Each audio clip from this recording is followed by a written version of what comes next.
Hello everyone, welcome to ನಿಮಗೊಂದು ಮಾಹಿತಿ YouTube channel. ಇವತ್ತು ಕರ್ನಾಟಕ ರಾಜ್ಯ ಮುಕ್ತ ವಿಶ್ವವಿದ್ಯಾನಿಲಯದ ಥರ್ಡ್ ಇಯರ್ದ ರಾಜ್ಯಶಾಸ್ತ್ರ, ಭಾರತ ಸಂವಿಧಾನ ಮತ್ತು ಸರ್ಕಾರ, ಇದ್ರ ಬಗ್ಗೆ ನಾನು ಇವತ್ತು ಟಾಪಿಕ್ ತಗೊಂಡಿದ್ದೀನಿ.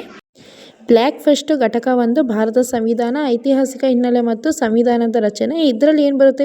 ಭಾರತ ಸಂವಿಧಾನ ಬೆಳವಣಿಗೆಯ ವಿವಿಧ ಹಂತಗಳು ಮತ್ತು ಸಂವಿಧಾನದ ರಚನೆ ಮತ್ತು ಅದರ ಸಾರಾಂಶನ ಇದರಲ್ಲಿ ನೋಡಬಹುದು. ಪ್ರತಿಯೊಂದು ರಾಜ್ಯಕ್ಕೂ ಸಂವಿಧಾನವು ತುಂಬಾ ಅವಶ್ಯಕವಾಗಿರುತ್ತದೆ. ಯಾವುದೇ ಒಂದು ರಾಜ್ಯ ಮತ್ತು ರಾಷ್ಟ್ರ ನಡಿಬೇಕಾದ್ರೆ ಅದಕ್ಕೆ ಸಂವಿಧಾನ ಅನ್ನೋದು ತುಂಬಾ ಮುಖ್ಯ. ಸಂವಿಧಾನ ಇಲ್ಲದೆ ಒಂದು ರಾಜ್ಯನ ಒಂದು ನಡ್ಸೋಕ್ಕೆ ಆಗಲಿ, ರಾಷ್ಟ್ರನ ಬೆಳವಣಿಗೆ ಮಾಡೋಕ್ಕಾಗಲಿ ಸಾಧ್ಯವಾಗುವುದಿಲ್ಲ. ಒಂದು ಜನರಿಗೆ ಕಾನೂನು ಅನ್ನೋದು ಎಷ್ಟು ಮುಖ್ಯವಾಗಿರ್ತದೆ, ಹಾಗೆ ಸರ್ಕಾರಕ್ಕೆ ಸಂವಿಧಾನ ಅನ್ನೋದು ಅಷ್ಟೇ ಮುಖ್ಯವಾಗಿರ್ತದೆ. ಭಾರತದಲ್ಲಿ 1950 ಜನವರಿ 26ರಂದು ಒಂದು ಸಂವಿಧಾನವು ರಚನೆಗೆ ಬಂದಿತ್ತು. ಭಾರತ ಸಂವಿಧಾನ ಬೆಳವಣಿಗೆ ವಿವಿಧ ಹಂತಗಳು ನೋಡೋದಾದರೆ, ಮೊದಲನೇದಾಗಿ 1857ರ ಭಾರತ ಸರ್ಕಾರದ ಶಾಸನ, 1861ರ ಇಂಡಿಯನ್ ಕೌನ್ಸಿಲಿಂಗ್ ಆಕ್ಟ್, 1892ರ ಇಂಡಿಯನ್ ಕೌನ್ಸಿಲಿಂಗ್ ಆಕ್ಟ್, ಮಾರ್ಕೋ ವಿಂಡೋ ಸುಧಾರಣೆ, ಇಂಡಿಯನ್ ಕೌನ್ಸಿಲಿಂಗ್ ಆಕ್ಟ್ 1919, ಭಾರತ ಶಾಸನವನ್ನು ಪ್ರತಿನಿಧಿಸಿ ಭಾರತ ಸರ್ಕಾರ ಕಾಯ್ದೆ 1935, ಭಾರತ ಸ್ವಾತಂತ್ರ್ಯ ಕಾಯ್ದೆ 1947. 1857ರ ಭಾರತ ಸರ್ಕಾರ ಶಾಸನ, ಇದು 1850ರಲ್ಲಿ ಬ್ರಿಟನ್ನಿನ ರಾಣಿ ಆಜ್ಞೆಯನ್ನು ಹೊರತುಪಡಿಸಿ ಭಾರತದಲ್ಲಿ ಬ್ರಿಟಿಷ್ ಆಳ್ವಿಕೆಯನ್ನು ನೇರವಾಗಿ ಚಕ್ರವರ್ತಿ ವಹಿಸಿಕೊಳ್ಳುವಂತೆ ಆಜ್ಞೆ ಮಾಡಿದ್ದರು ಮತ್ತು ಇವರು 15 ಸದಸ್ಯರು ಇಂಡಿಯನ್ ಕೌನ್ಸಿಲಿಂಗ್ ಎಂಬುದನ್ನು ರಚಿಸಲಾಗಿತ್ತು. 1881ರ ಇಂಡಿಯನ್ ಕೌನ್ಸಿಲಿಂಗ್ ಅಷ್ಟು 1881ರಲ್ಲಿ ಬಹಳ ದಿನಗಳ ಬೇಡಿಕೆಯ ನಂತರ ಈ ಒಂದು ಇದು ಶಾಸನ ಬಂದಿತ್ತು ಮತ್ತು ಈ ಶಾಸನದಲ್ಲಿ ಶಾಸನಾತ್ಮಕ ವ್ಯವಹಾರ ನಡೆಸಲಾಗಿತ್ತು ಮತ್ತು ಇದು ಒಂದು ಪ್ರತಿನಿಧಿಗಳನ್ನು ಯಾವುದಾದ್ರು ನಿರ್ಣಯ ತೆಗೆದುಕೊಳ್ಳುವ ಅವಕಾಶ ಇರಲಿಲ್ಲ. ನಾನು ತುಂಬ ಡೀಪಾಗಿ ಹೇಳಕ್ಕೆ ಹೋಗ್ತಿಲ್ಲ, ಯಾಕಂತಂದರೆ ನಿಮಗೂ ಕನ್ಫ್ಯೂಸ್ ಆಗುತ್ತೆ. ನಾನು ಎಕ್ಸಾಮ್ ಪ್ರಪೋಸಿಂದ ಎಷ್ಟು ಇಂಪಾರ್ಟೆಂಟ್ಸ್ ಇರುತ್ತೆ ಅಷ್ಟು ಮಾತ್ರ ಹೇಳ್ತಾ ಇದ್ದೀನಿ.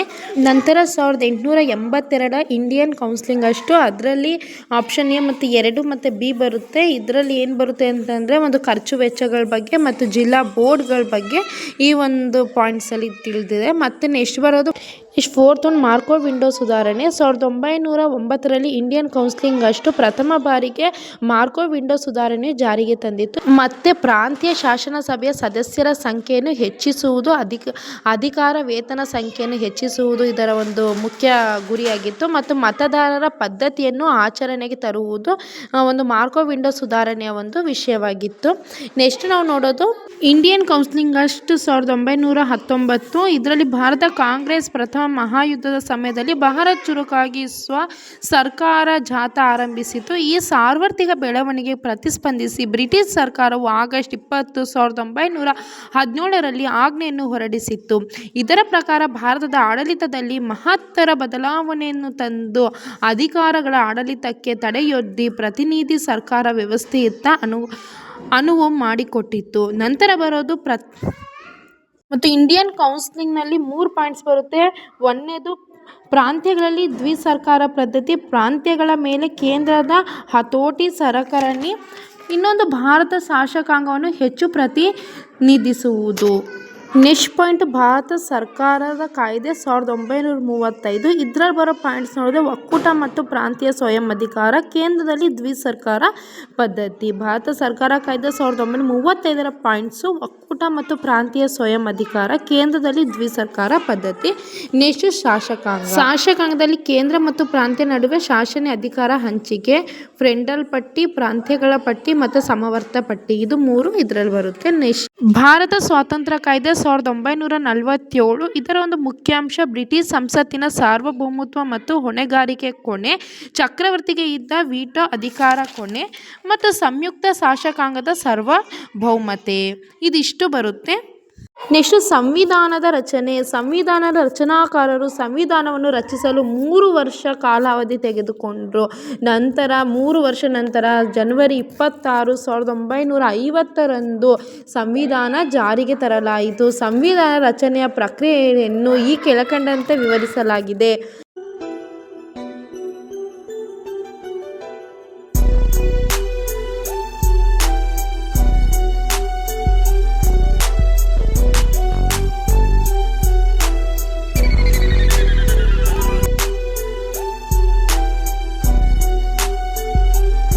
ಸಂವಿಧಾನದ ಸಂವಿಧಾನದ ರಚನೆಯಲ್ಲಿ ಅಂಬೇಡ್ಕರ್ ಅವರ ಪಾತ್ರ.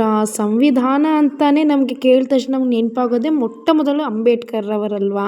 ಅಂಬೇಡ್ಕರ್ ಇಲ್ದಿದ್ರೆ ನಮಗೆ ಸಂವಿಧಾನ ಅನ್ನೋದೇ ನಮಗೆ ಬರ್ತಾ ಇರಲಿಲ್ಲ ಅನಿಸುತ್ತೆ ಮೇ ಬಿ. ಅಂಬೇಡ್ಕರ್ ಸಂವಿಧಾನದ ಒಂದು ಪಾತ್ರ ನೋಡೋದಾದರೆ ಇವರು ಪ್ರತಿಯೊಂದು ಪರಿಶಿಷ್ಟ ಜಾತಿ, ಧರ್ಮ, ಜನಾಂಗ ಮತ್ತು ಹಿಂದುಳಿದ ಸಮುದಾಯದ ನಾಯಕರಾಗಿ ಸಂವಿಧಾನ ರಚನೆಯಲ್ಲಿ ಪ್ರಮುಖ ಪಾತ್ರ ವಹಿಸಿದ್ದರು. ಅಗಾಧವಾದ ಜ್ಞಾನ ಭಂಡಾರವನ್ನು ಹೊಂದಿದ್ದಳು ಮತ್ತು ಹಿಂದುಳಿದ ವರ್ಗದ ಜನರ ಅಪಾರ ಕಾಳಜಿಯನ್ನು ವಹಿಸುತ್ತಿದ್ದರು ಮತ್ತು ಇವರು ಕರಡು ಸಮಿತಿಯ ಒಂದು ಕಾರ್ಯದರ್ಶಕರಾಗಿ ಕೂಡ ನೇಮಕರಾಗಿದ್ದರು. ಮತ್ತು ಭಾರತ ಪ್ರಜೆಗಳಾದ ನಾವೆಲ್ಲರೂ ಅಂಬೇಡ್ಕರ್ ಅವರ ನಿಸ್ವಾರ್ಥ ಜಾಣ್ಮೆಯ ತಜ್ಞ ಮತ್ತು ಕುಶಲಮತಿ ಕಾರ್ಯಕ್ಕೆ ಋಣಿಯಾಗಿರಬೇಕು. ವಿಶ್ವದಲ್ಲೇ ಅತಿ ಶ್ರೇಷ್ಠವಾಗಿ ರೂಪುಗೊಂಡ ನಮ್ಮ ರಾಷ್ಟ್ರದ ಸಂವಿಧಾನ ರಚನೆಯಲ್ಲಿ ಅಂಬೇಡ್ಕರ್ ಅವರ ಅಂತಿಮ ನಿರ್ಣಯ ಪಾತ್ರವನ್ನು ನಿರ್ವಹಿಸುತ್ತಿದ್ದಾರೆ. ಅವರನ್ನು ಸಂವಿಧಾನದ ಶಿಲ್ಪಿ ಅಂತ ಕೂಡ ಕರೆಯಲಾಗಿದೆ. ಸಂವಿಧಾನದ ರಚನೆಯ ಬಗ್ಗೆ ಮತ್ತು ಸಂವಿಧಾನ ರಚನಾ ಸಭೆಯ ಬಗ್ಗೆ ಅನೇಕ ಟೀಕೆಗಳನ್ನು ಮಾಡಲಾಯಿತು. ಅದರಲ್ಲಿ ಕಾಂಗ್ರೆಸ್ ಸರ್ವಾಧಿಕಾರತ್ವ, ಅದು ಸಾರ್ವಭೌಮತ್ವ ಸಭೆಯಾಗಿತ್ತು, ಹಿಂದೂ ಸಾರ್ವಭೌಮತ್ವ ಹೊಂದಿದ ಸಭೆ ಮತ್ತು ಪ್ರಾತಿನಿಧ್ಯ ಇಲ್ಲದ ಸಭೆ, ಕಾನೂನು ತಜ್ಞರ ಸಾರ್ವಭೌಮತೆ, ಈ ಥರ ಹಲವಾರು ಟೀಕೆಗಳನ್ನ ಮಾಡಲಾಯಿತು ಎಂದು ಹೇಳುತ್ತಾ ಈ ಒಂದು ಪಾಠನ ಮುಗಿಸ್ತಾ ಇದ್ದೀನಿ. ಈ ಒಂದು ಪಾಠದಲ್ಲಿ ಇಂಪಾರ್ಟೆಂಟ್ ಆಗಿ ಸಂವಿಧಾನ ಬೆಳವಣಿಗೆ ವಿವಿಧ ಹಂತಗಳನ್ನ ಕೇಳಬಹುದು, ಇಲ್ಲ ಸಂವಿಧಾನದ ರಚನೆಯ ಕುರಿತು ಬರೆಯಿರಿ ಅಂತಲೂ ಕೇಳಬಹುದು. ನನ್ನ ಒಂದು ಮಾಹಿತಿ ನಿಮಗೆ ಇಷ್ಟವಾಗಿದ್ದರೆ ಲೈಕ್ ಮಾಡಿ, ಸಬ್ಸ್ಕ್ರೈಬ್ ಮಾಡಿ, ಶೇರ್ ಮಾಡಿ ಎಂದು ಹೇಳುತ್ತಾ ಇವತ್ತಿನ ವಿಡಿಯೋ ಮುಗಿಸ್ತಾ ಇದ್ದೀನಿ. Thank you so much for all.